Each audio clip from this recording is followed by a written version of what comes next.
Hi everyone, thank you for tuning in last week, thank you for tuning in today, another episode today. This is episode 3 already. I'm actually filming right now from a football field, soccer to you Americans out there, which is kind of ironic because after 2 years of not playing, I started playing again, which is kind of a big move for me. Today is a good day. Over the last course of the few days, I haven't felt like filming. So when you do get those good moments, when you do get those good times, take advantage of it. And I've been way more productive today. I was up very early. I've had a great meeting this morning, and yeah, just when you do get those good days, really bounce on them, because for me, I'm always going to have the bad days, and I've accepted it, and I learn how to deal with it now. But make sure you use the good days. And today I was up early. I didn't have a very good sleep again. My sleep deprivation is really killing me right now. So next Tuesday I'm actually going to see my psychologist, and I'll discuss that with him. Again, thank you for everybody who's tuned in. Thank you for everybody who's commented and shared. This is a community, and I really want to make this really not about me, but more about you. So I would love people to contribute. I would love people to do video clips and things like this, telling me your story. Over the next course of the weeks, we're going to be discussing certain areas of mental illnesses, such as anxiety, panic attacks, bipolar, PTSD, depression, suicide, living with somebody with one of the mental illnesses, because it's so easy to forget about the people that actually have to live with us and put up with us through our time, and the patient people, the family members. So again, if there's anyone out there, please get in touch with me. So hope you enjoyed today's episode. Like I said in my first episode, if you're feeling down, if you're having a tough day, just get outside, hike, walk. If you've got dogs, walk the dogs, meditate, yoga. For me, I love to hear the sound of the water. Just get outside that door, breathe in some fresh air, as long as you're not in a polluted city, and just try to make the most of every day, because none of us really know how long we're going to be here. I've wasted so many of my years through depression and illnesses, and now I'm trying to really get better. Like I said, I'm not really trying to get better just for myself. It's for my family, it's for my friends, it's for everybody who's stuck by me, and more so it's for you guys. I want to prove to you guys that mental illnesses, if they're treated well and if they're looked after, and if you're seeing the right professional help with mental illnesses, you can live, I wouldn't say a normal life, but a life that you can, at least work with. So ask yourself this: how much money are you spending on your own mental health? Compare that with dentist visits, massages, I don't know, haircuts. But how much are you actually spending on your mental health? Yoga, meditation, mindfulness, anything you can do.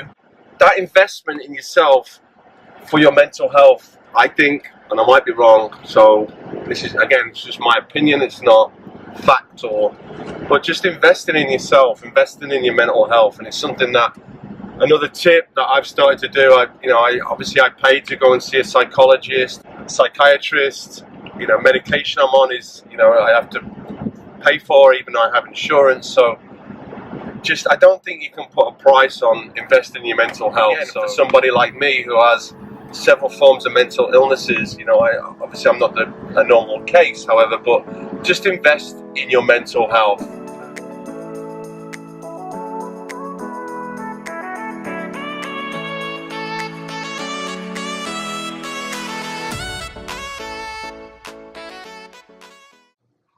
I guess my 20s was really about exploring. I was kind of lost, certainly when I left college, and I'd been back and forward from France, and then just by a total impulsive, spare of the moment, last minute thing, I decided to go to Spain. It was in Spain where I met some of the best people in the world I've ever met. I'm still friends with a lot of them now. I obviously made friends with one of the best guys I've ever met in my whole life. Someone I miss a lot, young Damien, Damien himself just helped me through a really weird process. He was always able to put a smile on my face. He was one of those people that always made me laugh, always loved being around, never seemed to have a care in the world when I was with him. So losing him this year has been incredibly hard. it's brought a lot of memories back to me. It's brought a lot of good memories back, obviously, and it's brought also a lot of bad memories back. Those summers when they come to an end, you know, it was always very depressing anyway, but the winter times there, I would, you know, the first year I remember I was working in London, and I think a few years after that, Damien actually introduced me to Thailand. And that's where I got the bug for Asia. And through my travel of just traveling alone, having a backpack, living in $5 huts in Thailand, it was probably what I needed. It was actually in Thailand, I think I had a panic attack. Two Irish boys who were staying with us on the same site, and they found me in my bungalow, and I was, you know, and I didn't really know what it was at the time when I had a panic attack then, and we all thought it was just due to alcohol poison or partying too much. And for me, it was kind of like, I felt like I was having a bit of a heart attack, and that's why everyone thought it was due to drinks. And this is where I started to get misdiagnosed. After my time in Spain, I remember moving to Newcastle in the northeast of England. And I was in Newcastle for a good 2 years, I think, but in my mind, I just couldn't settle. So throughout my 20s, I just remember having this big disbelief of myself that I was never good enough. I would have huge bouts of depression. And I just thought it was because I wasn't drinking enough or I wasn't taking enough. So my way of combating that was to drink more. So all I remember through my 20s, that when I was getting depressed and was getting kind of very down on myself and no confidence, I just remember that I had to drink. I had to be the life and soul of a party. I had to take more stuff than everybody else. And I felt that it was almost like a competition that, you know, I was trying to prove myself. And most of my friends who actually genuinely were my friends just accepted me for who I was, but I wouldn't accept myself for who I was. And if I wanted to be more lively, be more fun. But behind the mask, I just remember going to bed every night thinking, I've got to do it all over again the next day, you know. It wasn't so natural, it was just so I used, you know, alcohol as my medicine. My face was my mask throughout my 20s, and it was, you know, looking back, I just can't remember a lot of it because I was completely either drunk or high, and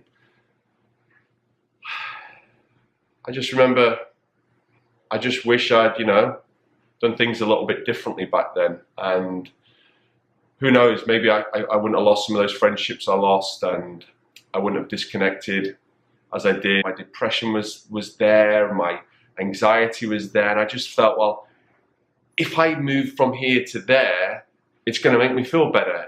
If I, you know, that's, you know, I really thought that if I moved, I was going to find my happiness. And that wasn't the case, because when the first week when I first moved to China, I was living in a crappy 3-star hotel that they put me in. I remember sitting in my hotel room thinking, what the fuck have I done, you know? And all my friends had gone, all the friends who had been there and supported me through my 20s, I kind of deserted them. And I just remember thinking, what the fuck have I done? I've made the biggest mistake of my life. And I remember calling my brother that night and, you know, being upset and crying and thinking, I've really messed things up now. And my brother just said to me, you know, stick with it, you know, see how it takes you. You know, you're doing something great, you're doing something brave.